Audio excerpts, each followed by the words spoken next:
Kamu ingin membeli rumah second dengan cara dicicil?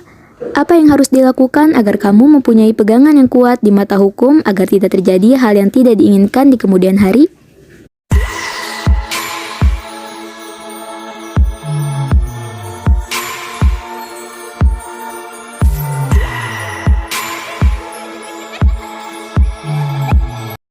Halo semua, kembali lagi di channel Penegak Hukum. Hukum apa sih yang akan kita bahas hari ini? Diasumsikan bahwa rumah yang hendak dibeli tersebut telah memiliki alas hak yang sah yang diterbitkan oleh Badan Pertanahan Nasional atau BPN.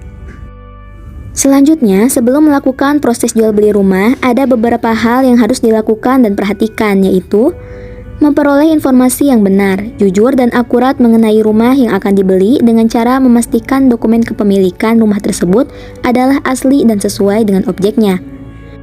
Lalu, memastikan dokumen kepemilikan rumah tersebut tidak sedang dijaminkan atau dialihkan ke pihak lain, dan tidak sedang dikuasai oleh pihak lain selain si penjual atau pemilik. Untuk memastikan dokumen kepemilikan rumah, kamu dapat mengecek ke kantor BPN. Apabila proses pembayaran yang akan dilakukan yaitu dengan cara mencicil, langkah yang dapat kamu lakukan adalah dengan membuat PPJB atau Perjanjian Pengikatan Jual Beli.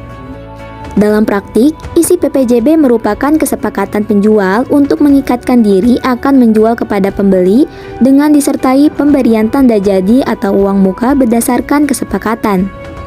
Pembuatan PPJB dapat dibuat di bawah tangan atau di hadapan notaris. Hanya saja dalam hal ini disarankan agar pembuatan PPJB tersebut dilakukan di hadapan notaris agar lebih memiliki kekuatan hukum yang kuat. Disarikan dari perjanjian pengikatan jual beli sebagai alat bukti, PPJB yang dibuat di hadapan notaris merupakan akta otentik. Adapun akta yang dibuat di hadapan notaris memiliki kekuatan pembuktian yang sempurna.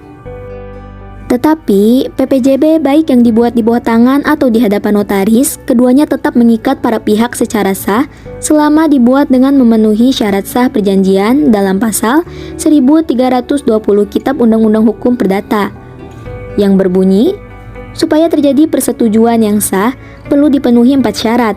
1. Kesepakatan mereka yang mengikatkan dirinya. 2. Kecakapan untuk membuat suatu perikatan. 3. Suatu pokok persoalan tertentu. 4. Suatu sebab yang tidak terlarang.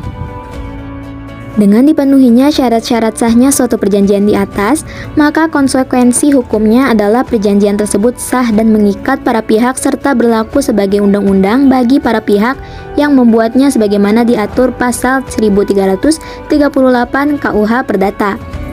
Oleh karena itu, pembuatan PPJB tersebut telah sesuai dengan peraturan perundang-undangan yang berlaku, sehingga mampu memberikan kepastian hukum antara Anda sebagai pembeli dan pemiliknya sebagai penjual. Dan langkah lain yang bisa kamu tempuh yaitu adalah ketika selama mencicil rumah, sertifikat kepemilikan rumah berada dalam penguasaan notaris. Hal ini dilakukan untuk menjamin agar sertifikat tersebut tidak dialihkan, dijaminkan, atau diperjualbelikan kepada pihak lain. Sehingga, nanti ketika kamu telah melunasi cicilannya, kamu dapat mengambil sertifikat kepemilikan rumah tersebut di notaris yang ditunjuk atau disepakati bersama dengan si penjual. Kesimpulannya, sebelum melakukan proses jual beli rumah, kamu sebagai pembeli sebaiknya memerhatikan dan memastikan dokumen kepemilikan rumah tersebut adalah asli dan sesuai dengan objeknya serta tidak sedang dijaminkan atau dialihkan ke pihak lain dan tidak sedang dikuasai oleh pihak lain selain si penjual. Untuk memastikan dokumen kepemilikan rumah, kamu dapat mengeceknya ke kantor BPN. Selain itu, si pembeli dan penjual bisa membuat perjanjian pengikatan jual beli atau PPJB sebagai kesepakatan penjual untuk mengikatkan diri kepada pembeli dengan disertai pemberian tanda jadi atau uang muka berdasarkan kesepakatan.